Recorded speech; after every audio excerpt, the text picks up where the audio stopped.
Alright, hello friends. Today we are going to be going over my January reads. That came out really muddled.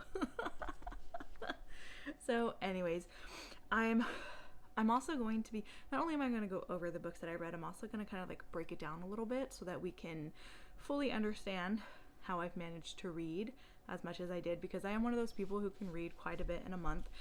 And as we know, every year there's people that are like, how do you read that much in a month? Granted, I'm not reading like 85 books a month. I don't know how people do that, but I do read a fair amount. And so I just want to break it down to give more insight into how it's possible. So to start with, I read 12 books. Now, these are 12 books that I finished, because there's about 5 others that I started that I have not finished. So those are going to roll over into February. We're not going to be talking about those ones today because I didn't finish them. So maybe if I finish them in February, we'll hear about them then. I don't know. We'll see. I'm trying to finish a series. So of those 12 books, 7 of those were novels. So at least a full book. So at least 200 or more pages. And then 2 novellas and 3 short stories. I love short stories. Like, that's something that many of you should know by now. And if you're new here, I love short stories. 5 of those were done by audiobook. Hold on. 10, 11. For some reason, my numbers aren't matching up. Okay, so about 5 of those were audiobook, 5 of those were ebook, and about 3 were possibly physical. There might even just be somewhere I did like a physical plus audiobook immersion kind of thing.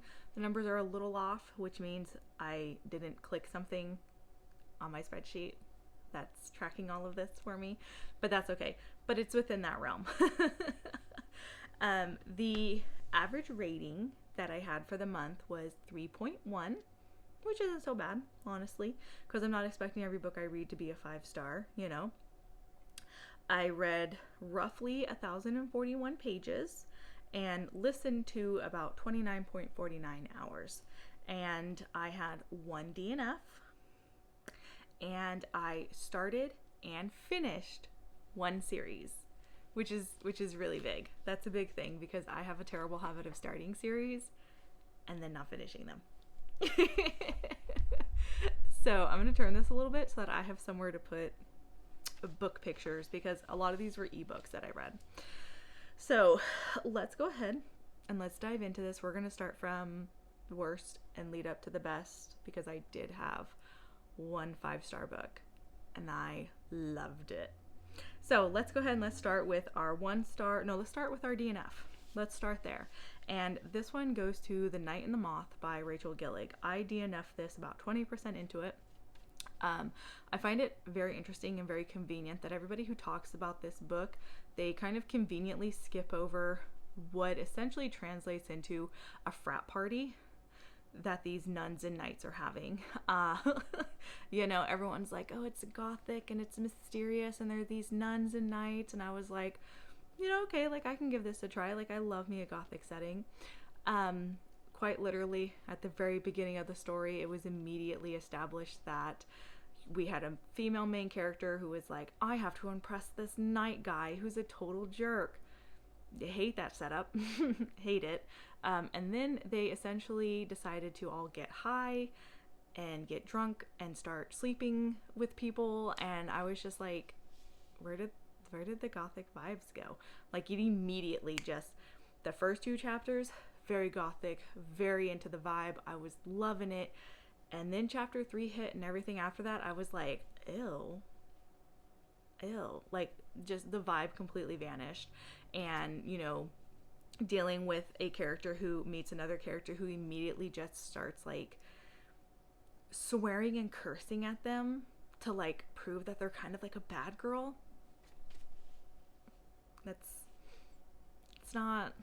It's not for me, you know. Like, I was just kind of like, ew. And then, you know, it was the whole frat party essentially that they went to, and the fact that there's this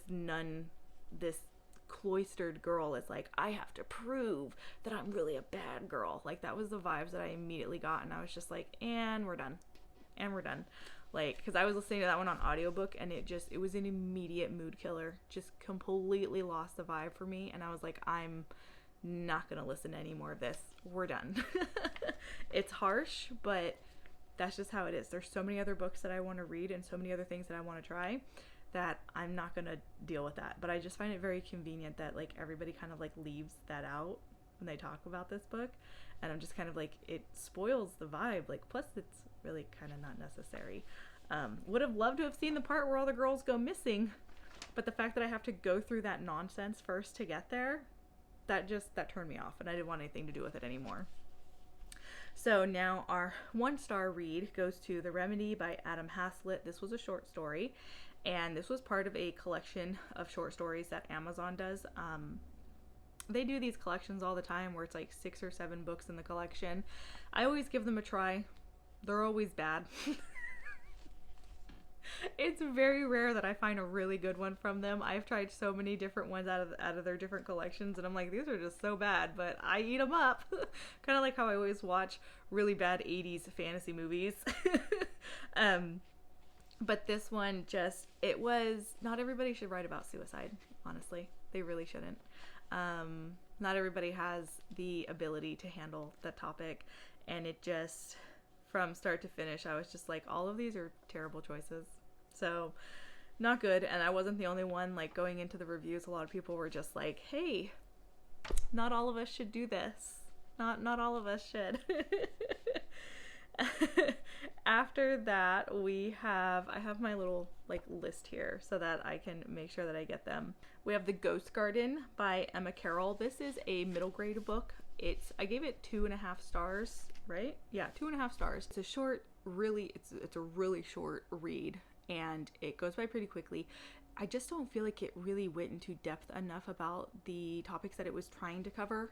The main characters, she uncovers some bones in the yard, and then it starts to like weirdly connect to different things that are going on in her life, and you're like, oh, is there like a supernatural thing going on? And then eventually it does, but it just never really goes deep enough, and you're just kind of supposed to just go along with it, I guess. I feel like it could have been more, but it's just very kind of like coast on the surface of like covering some historical like subjects for kids.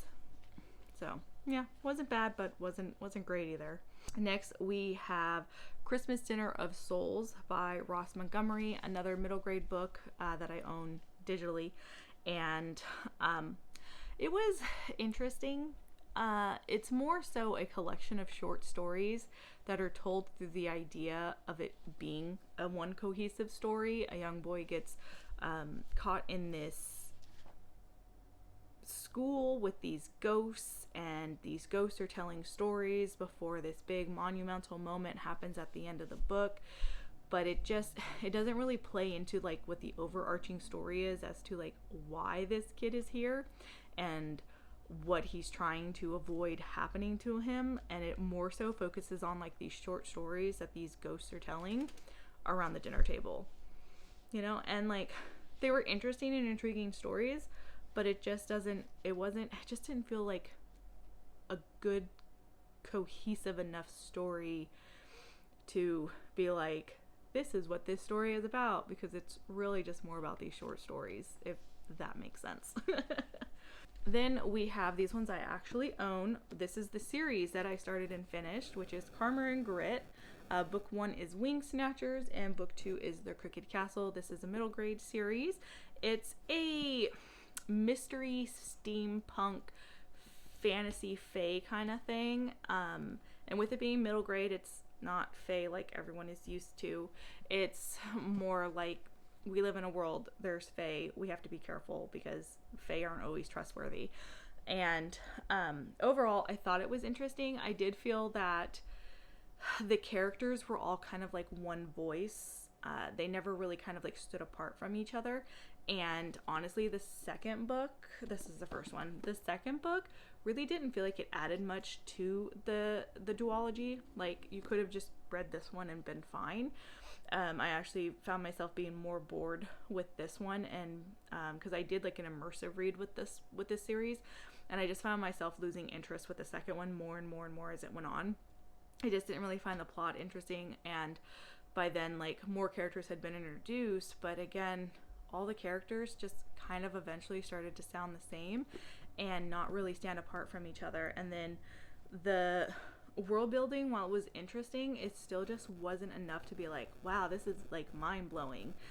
Like, the steampunk aspect was interesting, but I don't really think it added much to the story. So yeah, I will be eventually removing that one from the collection because, like I've stated in previous videos, I'm trying to downsize my middle grade collection.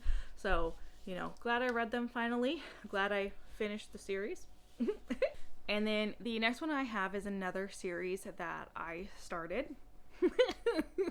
It's another middle grade though, so I'm trying to be a little lenient with myself because my goal is to finish series I've already started, so starting new ones is kind of counterproductive. But it's On the Edge of the Dark Sea of Darkness, book 1 in the Wingfeather saga by Andrew Peterson. So I picked this one up maybe 4 or 5 years ago. I seen them on the shelf, the whole set, and I was like, oh, that's so pretty, like, I love it. And so I grabbed them, and I've had them ever since. And then last year I found out that that these are actually considered Christian fiction for middle grade.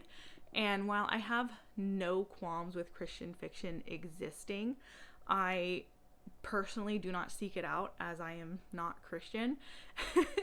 And I always think the few times that I have randomly picked up a Christian fiction book, it's always been very heavy on the Christian and the preaching.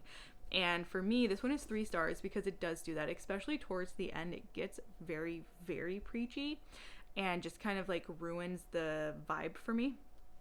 And one of the other aspects I didn't like was how the sister is pushed to the side, and how she's, while I understand the book was originally self-published like, I don't know how many years ago, but it was originally published years ago, and then it was republished with a trad publisher and put back in stores. I feel like there should have been some editing in regards to how we were referring to the sister, because she is handicapped and she is referred to as a cripple throughout the entire book, and it just bothered me because it's not a word that we really use anymore, unless we're trying to be derogatory towards someone who is disabled. And it started to get to me. And plus, her entire being was the fact that she was disabled. There was really nothing else to her. And then when you get to the end and you find out this prophecy that these kids are wrapped up in, she's not even involved. And I was like, so what is she here for? Like, genuinely, like, what is her purpose? Like, this first book does nothing in regards to the sister, and it was so frustrating. And then the main brother you follow, his spot in the prophecy sucks. I'm gonna be so real. It sucks. And I honestly started laughing because I was like, wow, this is this is terrible. Because it's one of the things where it just kind of reiterates of your destiny is never going to be what you want it to be, and you have to suck it up, buttercup, and deal with it kind of situation. And that just kind of, that upset me. And then Grandpa. Do not like that man. Do not like that man. Absolutely do not like the grandfather in this book. He is rude, he is abusive, he is horrible, he is terrible to his grandkids, controlling to his daughter. When his daughter, the children's mother, finally stood up to him, I was like, finally. Only took you the whole freaking book. But it was necessary, it was needed, you know. And then the fact that he spends the whole book preaching about how the kids have to be there for each other, but then turns around because they're family. He's like, you guys have to be there for each other. You guys are family. And then he turns around and he does the exact opposite of what he's preaching to these kids. And it ticked me off. Because I was like, how are you going to preach what they're supposed to be doing and how they're supposed to be when you yourself don't even follow that? Like, full stop. So I do have my issues with it. I did the audiobook plus the book. I did an immersive read because there is art in the book, which was another thing that attracted me to it. Of course, I'm not going to come across any now that I'm trying to like quickly find one. Hold on. There's one. So, see, there's art. It's really great art too. And so I did the immersive read with the audiobook. I have the second audiobook on hold with the library because apparently this is a really popular series all of a sudden. So I think I still have like another 8 weeks before that one comes in. So that one is a goal to get through this year, but yeah, not a good start with the first book. I'm hoping that there will be a lot of changes into the next, because there's 4 books, 5 in total with a short story collection. So I'm really hoping that there will be some growth and change as the story progresses, because the books do get a little bit longer as it goes on. But that first book, definitely super rough, not digging where the story's at currently. And I gave it 3 stars. I don't remember if I stated that or not. So backtrack real quick. I missed a 2-star because I don't look. Did you see this? I wrote everything down and then everything is randomly here. You think I would have been smart and wrote them in like the order, but I didn't because my brain is chaos. But I did skip a 2-star one, so let's rewind real quick, and that would be Helldivers: The Lost Years by Nicholas Sansbury Smith. So this is a short story that, according to the author, he said, hey, read this before you read book 2. Don't do that. Don't do that. I personally recommend reading it after you've read book 2, because this novella spoils the prologue chapter of book 2. It makes that prologue chapter kind of pointless, honestly, because when I finished that one, I had immediately started book 2, and I was like, oh, well, I know who that prologue's talking about. And it ruined the excitement of being like, ooh, who's this character? Who is this mystery character at the beginning of this book? Instead, it was like, oh, that's so-and-so. Oh, I personally recommend reading it after you've read book 2 so that you can catch up on that character. Also, I personally just don't really feel that it was really, I didn't feel like it added much to the story. Like, I understand the idea behind it. I just didn't personally feel like it really added anything to the story, the overall story. It also has, some, what is the word? Contradictions to the prologue of the second book. It's small, it's minor, but it contradicts each other in the storytelling. And I'm like, did we forget to go back and check how we wrote that prologue so that we know how such and such character met up with such and such character? Because you have 2 different stories going on here. So that was a little annoying. And the fact that I caught it so quickly, I was like, that's actually not how that happened. According to the novella, it's not how that happened. But the second book was written before the novella, so I'm like, the novella's wrong. So it's a little frustrating. You know, it's really frustrating when an author goes back and adds more to their story to try and like really flesh out the world a bit more, and they get their own information wrong. Just saying. That's a little bad. You know, and I get there's like 13 books in the series, but like, I don't know. Consistency is kind of like a big thing in storytelling, you know? But other than that, it was honestly kind of boring. It could have all really been wrapped up in like one chapter, especially since like when you get to the end of the novella, he really repeats everything that happened in one chapter. And I'm like, what are we doing? What?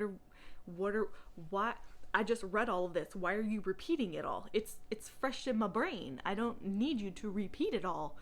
So that was annoying. It was just, personally, I honestly think it's a novella that can be completely skipped over and you're not losing much because it's just really not that interesting, and it really doesn't expand the story more, especially since it does get contradicting information going on in it, which is really frustrating.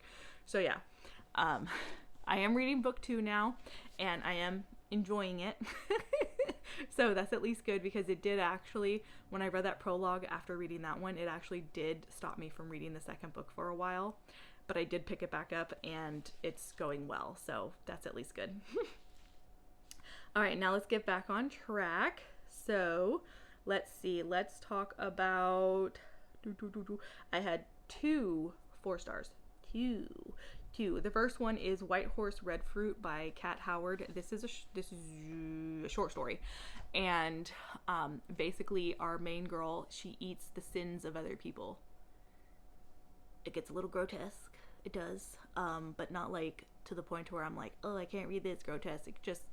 She gets pretty detailed in the grotesqueness of it, and what ends up happening is her friend gets murdered, and so she finds out who the murderer is through the act of eating the sins. And it's interesting. It's a short story, so I don't want to give too much away, but it is very intriguing. It's very dark. It's got those gothic feels to it, but it is also a little grotesque, which is fine. The other 4-star book, this one is called The Unkillable Frank Lightning by Josh Rowntree. This is a Frankenstein inspired retelling set in the Wild West. Like, I'm currently on like this big Weird West kick right now, which is Western stories with a paranormal element attached to them. I love it. Okay. And when I came across this one, I was like, ooh, Frankenstein in the Wild West? Say no more. Have I read the original Frankenstein? No. But was I going to read this one? Absolutely. And I did. I gave it 4 stars. You follow the wife of Frank Lightning, and you find out through her story of how she brings Frank back to life and how it's affected her. And she is an angry, depressed, mad woman who is so mad that everybody else gets to live the life she's wanted, and she's angry. And you find out Frank joins this traveling show, and you meet a couple of the other people from the show that he's with, like Hurricane Hank, who actually is from another book that the author wrote, called The Legend of Charlie Fish. And I was like, that, like, he references his own book in this book, and I thought that was kind of cute. And then like you get like the shootouts. There's like this big dramatic shootout at the end, and you're like, oh my gosh. But I love the fact that instead of it being science-based, it's magic-based. And I was like, yes, I love this, and following Catherine's story, and seeing where she started from and how she got there, how she's responding to how Frank is living life now, to people demanding her to do more things. Like, it was just so interesting. But then I think what really got me was the end, and how it all kind of like wraps up and everything. And it talks about forgiveness and like letting people go and not being so like bitter and angry all the time. Because she was bitter and angry, okay? And the scene, there's this particular scene in the book that is just absolutely beautiful, and I can't say like what it is because it gives away a good portion of the story, but it is just one of those really quiet, serene, beautiful scenes, and I'm like, you know what? He couldn't have done this any better. Like, perfect moment for this book. And so I highly recommend it, especially if you're into the idea of Frankenstein and you want to try something different with it having that wild western vibe to it. Like, it was so intriguing, such an interesting concept. All right, and then the last book that I read, which was my 5-star read, I know it's taken us a minute to get here, but that would go to The Good Liars by Anita Frank. This was phenomenal from start to finish, you guys. Like, this was so good. I had my coworkers entertained, asking me for updates, going, what's happening? What's happened in the story? Where is it? Like, one of my coworkers is so angry that this has not been released in the US yet. this has only been released in the UK. It came out in 2023, you guys. This was the Goldsboro Premier Edition. I didn't have Goldsboro's Premier subscription. I had their GSFF one, okay? But when they announced this one, I was like, bro, that sounds amazing. So I scoured the internet, found it on Pango for 20 bucks, okay? And was like, finally. And so I bought it. And so I finally just now read it, because I think I got it a year after it released, because it took me a minute to find it. But this was so good. I think it took me maybe like 3 or 4 days to read it, just because of like work schedule and stuff like that. But you follow 3 siblings. Yes. Yeah. Victor, Leonard, Maurice, and Ida. Maurice and Ida are married. Leonard and Maurice are brothers, and Leonard is their best friend, who's basically their brother. And you also follow the nursemaid, Sarah. And there's a mystery around Bobby. What happened to Bobby? And as you progress into this story, it's so much more than what happened to Bobby. And it actually turns into this whole other story that Bobby is connected to, that you're like, oh, this is so much more. These people are hiding so many secrets. They are keeping just everybody in the dark, while also thinking that they've gotten away with one of the worst crimes possible. And you're dealing with the after effects of men who have gone to war in 3 different ways. One who's come back disabled, one who has come back with shell shock, and one who's like, I'm perfectly fine. The war didn't hurt me. And then the wife who clearly has her issues. And it's very interesting seeing how the author intertwined all of the after effects of what happens with war, while also involving this mystery of what happened to Bobby. But also there's this other story that starts to creep into it, where you're like, oh wait, what happened there? What happened there? And then when it all finally connects, you're like, stop it right now. Like, the way this book ends, I was like, didn't see that coming. Didn't have an ounce of thinking that was going to happen. Like, it had my mind blown. It really did. I was like, not in the realm. Wasn't even thinking. What do you mean they're a part of it? What do you mean? Like, the way she had me believing a specific character was innocent to everything, I was like, ma'am, like, Anita Frank keeps you thrown off the entire time, like, thinking, you're like, oh, it's probably this, it's probably that. Because me and my coworkers, as I was reading this and I was telling them about it, we were discussing, like, possibilities. We were like, oh, is it possibly this to this to this that leads to this? Or is it this to this to this? We were all wrong. Every single one of us. We were all wrong. Like, it turned into a whole thing in the office, okay? Like, we were all enthralled by this. And like I said, one of them is so mad that she can't get a hold of this, because she's older, so she doesn't, like, know all the ways to, like, get a hold of books and everything. But she's like, I want to read it for myself. And I was like, I want you to read it for yourself, but you're not borrowing my really pretty book. I'm sorry. And she's like, no, I get it. But, like, it is so good. Just 5 stars. The mystery, the reveal, honestly, it's the reveal that did it for me. Like, that reveal, I was like, excuse me? I was blown away. I was like, this is what I love about a good mystery, where I cannot figure out the answer. And that's what I want. I want to not be able to figure out the answer. And the fact that I was discussing it with so many other people and none of us could figure it out, all of our minds were blown when I got to the end of that.